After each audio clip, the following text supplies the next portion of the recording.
Hello folks, welcome to my YouTube channel, Watercolor Impressions. We have been doing series of winter paintings. I thought I would do something different this week.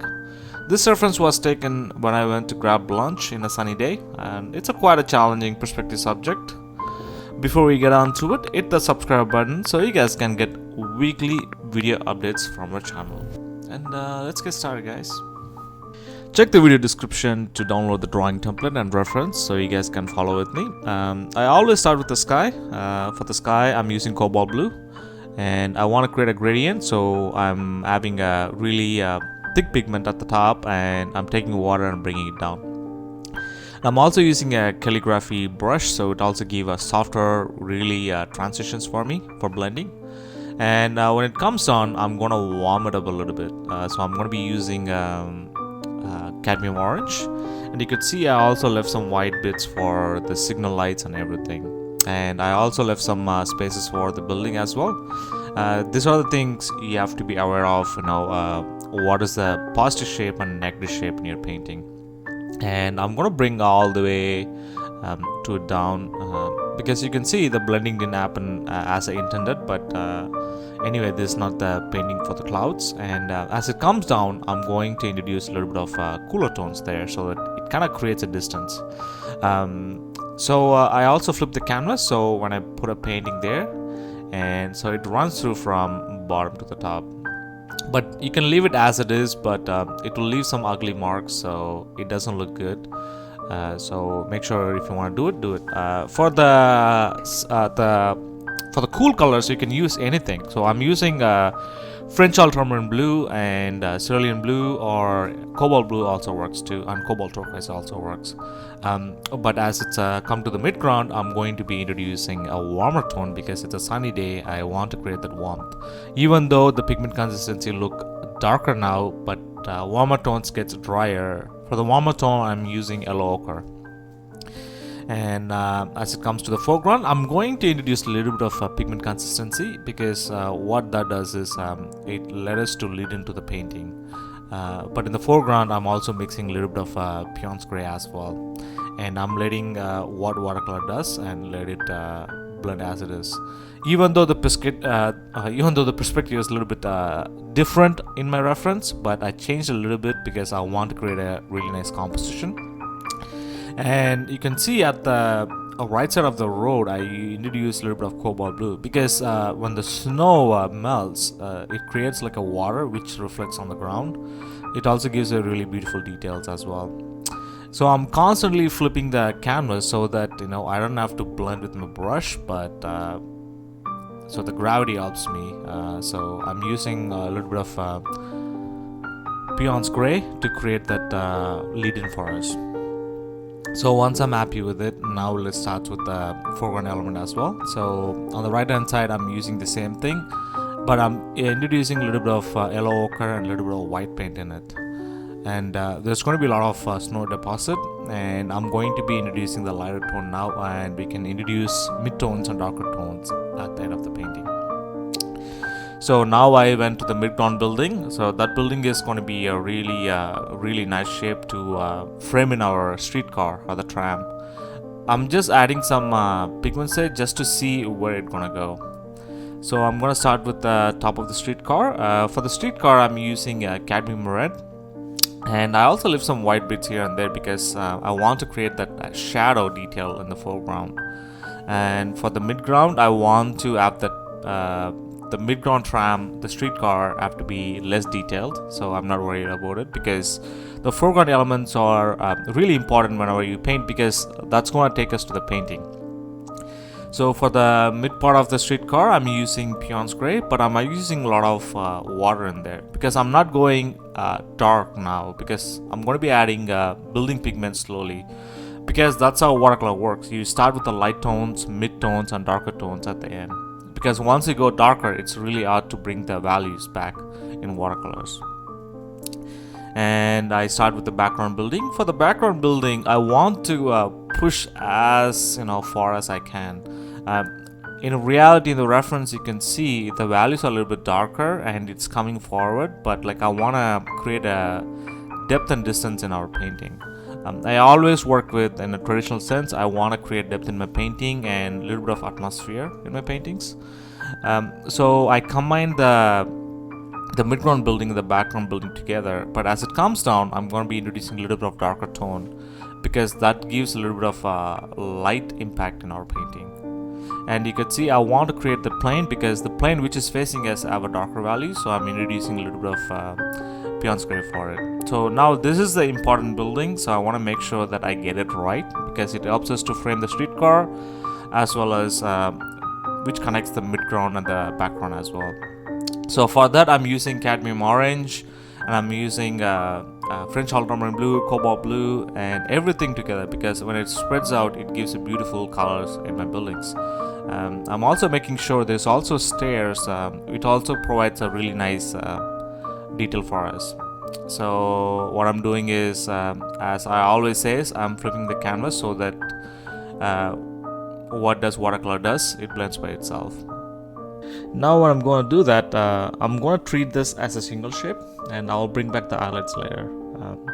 So I'm trying to be really sharp, because this is going to be our midground, and it's going to be against the sky, so I want to make sure that I get this shape as sharp as possible.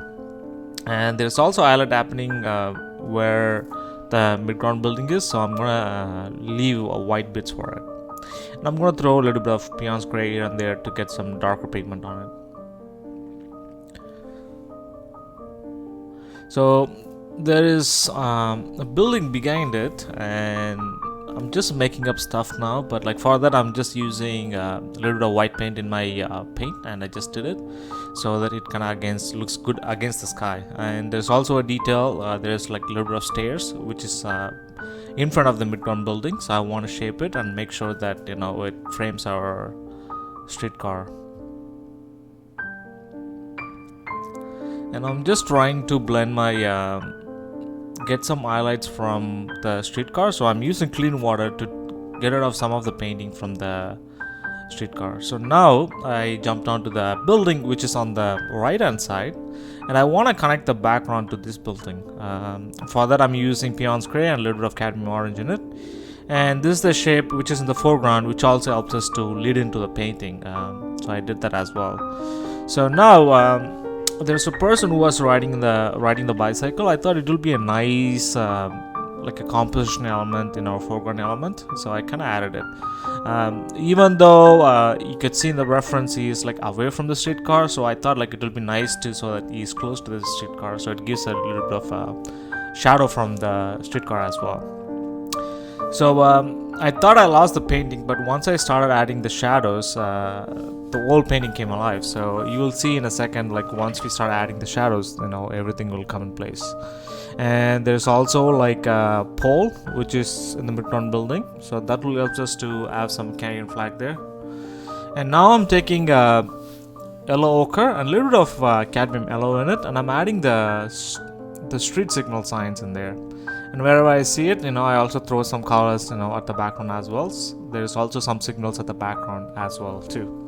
Let's add some darker tones in our painting. I've started adding the telephone wires, you know, lamps and everything, and for that I'm using Payne's gray for it. And you can see in the reference it's on in different places, but I don't care about the topographic details in my reference, but unless, you know, the perspective in place, that's all I'm happy about it.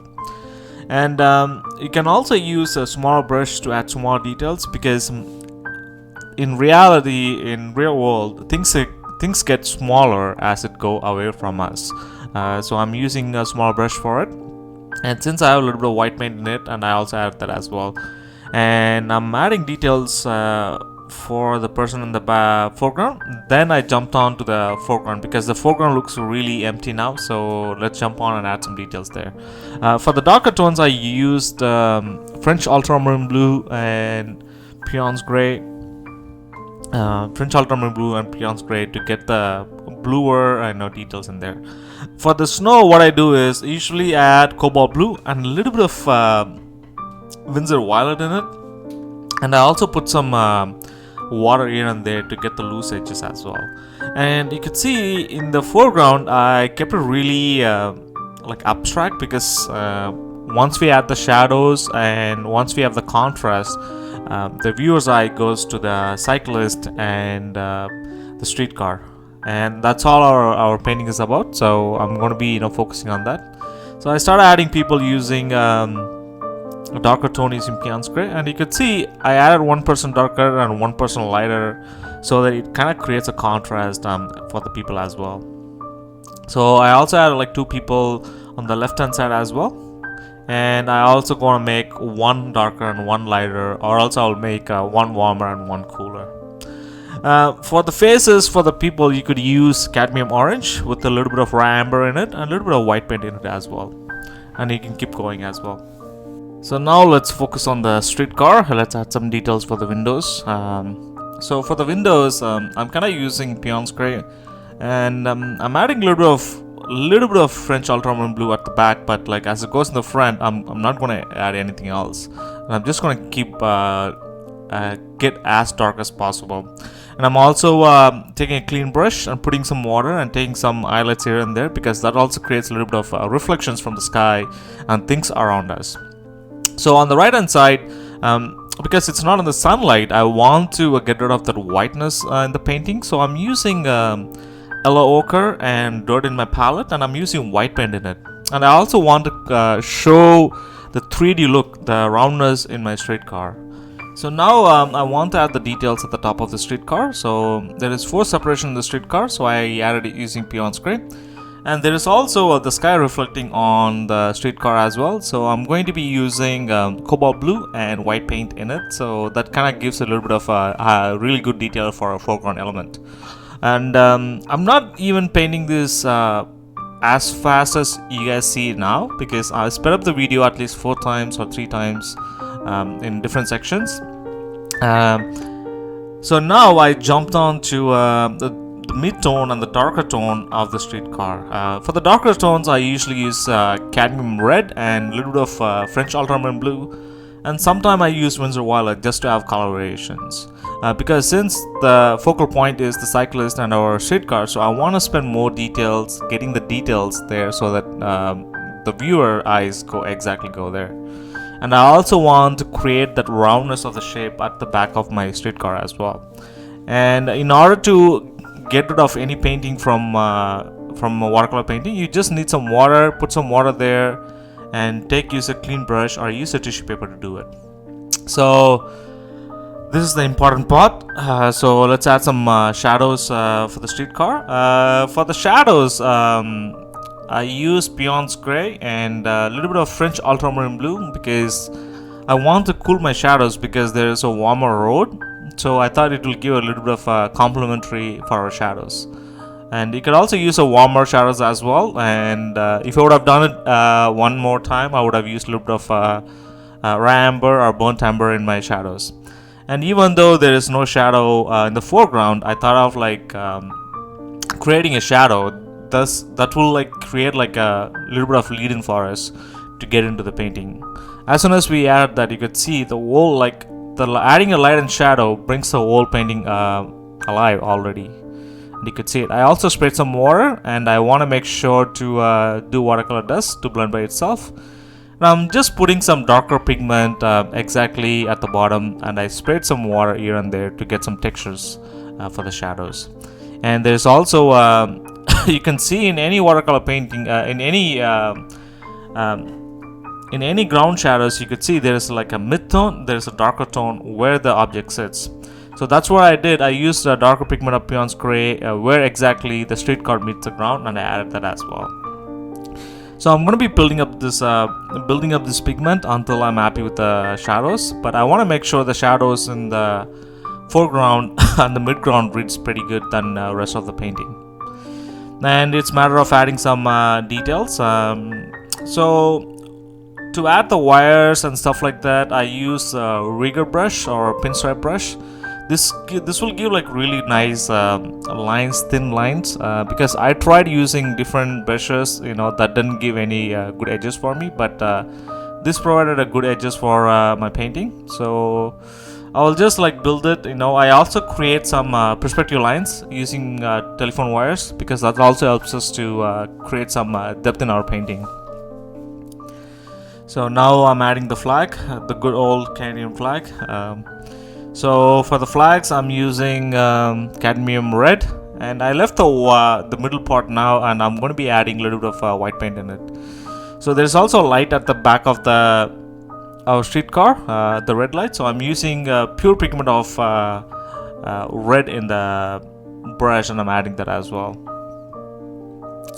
So we are almost at the end of the painting. We have to just do a little bit of final touches here and there, and I think we'll be at the end of our painting. So I'm using white paint. You could use gouache or you can use Chinese white, but make sure to use like pure pigment with no water in it. And you can see you can also add a lot of highlights where the darker part sits, because that gives the illumination of light in our painting. And I'm trying to squinting my eyes and checking wherever the highlights are. And as soon as you could see, I added that highlight at the top of the streetcar. The light popped up in our painting, and it shows that it is super reflective in our painting. So I'm also adding some white paint for the flags as well, and the details in the foreground. And this step I love to do it, and I don't want to get carried away, but still, like, I'm just trying to bring some of the white paints to show the lighting in our scene. And there's also details at the back of the streetcar. I'm adding that as well using white paint. I'll keep building this pigment until I'm happy with it. The other easy way to look for white highlights in your scene is just squint your eyes, and if you look into it, it will give like where to put the highlights.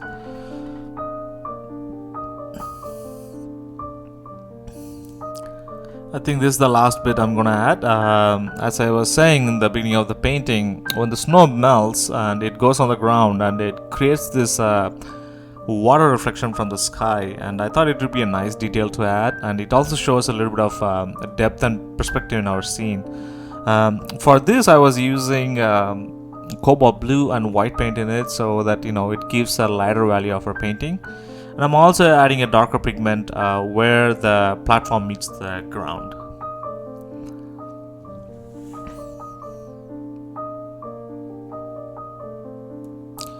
So that's it, folks. We are at our end of the painting journey. Now it's your turn. Take my reference and take my drawing template. You can download it from the video description, and do the painting, and let's see what kind of impression you can come up with. And it does looks complicated or really difficult, but if you do it once, and it gets easier if you do the next time. And if you ever did this painting, and if you copied this painting, and if you didn't attempt, make sure to share it with me, and I love to share it with my other subscribers as well. But if you have any other questions after watching this video, you can comment below, or you can write me at watercolorimpressions@gmail.com. And I also like to cover a lot of different subjects too, so if you have any subjects in mind you want me to cover, and you can also comment below as well. And that's it, folks.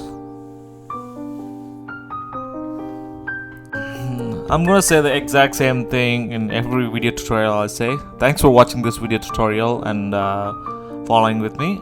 If you have any other questions or subjects you want me to cover in watercolors, write me at watercolorimpressions@gmail.com or comment below. Thanks again for all your support so far you've given me in YouTube channel, and I really appreciate it. And before you go, hit the subscribe button so you guys can get weekly video updates from our channel.